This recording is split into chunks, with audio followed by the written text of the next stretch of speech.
सदाई सेक्शन गाड़ी छोड़ता है, हर रोज हर दिन जानबूझ के ऐसे गाड़ी छोड़ देता है जिसमें पानी नहीं है, जिसमें कमोड सिस्टम ठीक नहीं है, जिसमें बत्ती ठीक नहीं है, जिसमें एसी ठीक नहीं है, जानबूझ के छोड़ देता है। दर्जा ठीक नहीं है, जानबूझ के छोड़ देता है, क्योंकि जानता है लोग प्राइवेट स्टाफ है जो अटेंडेंट उसके ऊपर आएगा। वो लोग काम ही नहीं करता ना। যেখানে এত পয়সার খেল, মানুষ যেখানে এত পয়সা পে করছে বিফোর 2 months 3 months এগো, সেখানে মানুষ ট্রেনে উঠে কেন পরিষেবা পাবে না? রেলওয়ে অফিসারদের আমি জানতে চাইছি তারা কেন এই জিনিসটা দেখছে না। সব জানে, সবাই সব জানে, সবাই অপেক্ষা করে আছে যে কব মেরা খাম পৌঁছেগা। খাম মানে पूरा महीने का पैसा।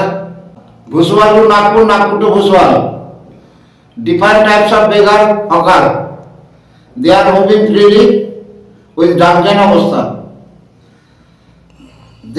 वो लोग पी करके गाड़ी में बिक्री करता है, रेलाबाजी करता है, रंगबाजी करता है। कोई कुछ बोलने से अटेंडेंट कुछ बोलने से अटेंडेंट को पीटता है। Police TT they are not ready to, कोई व्यवस्था लेने के लिए तैयार नहीं है।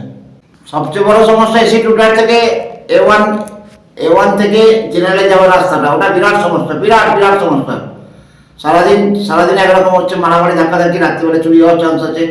তা সত্ত্বেও রেল জেনে শুনে কেন জেনারেল দরজাটা A1 টুটারের সাথে যোগাযোগ করে রেখেছে? কেন?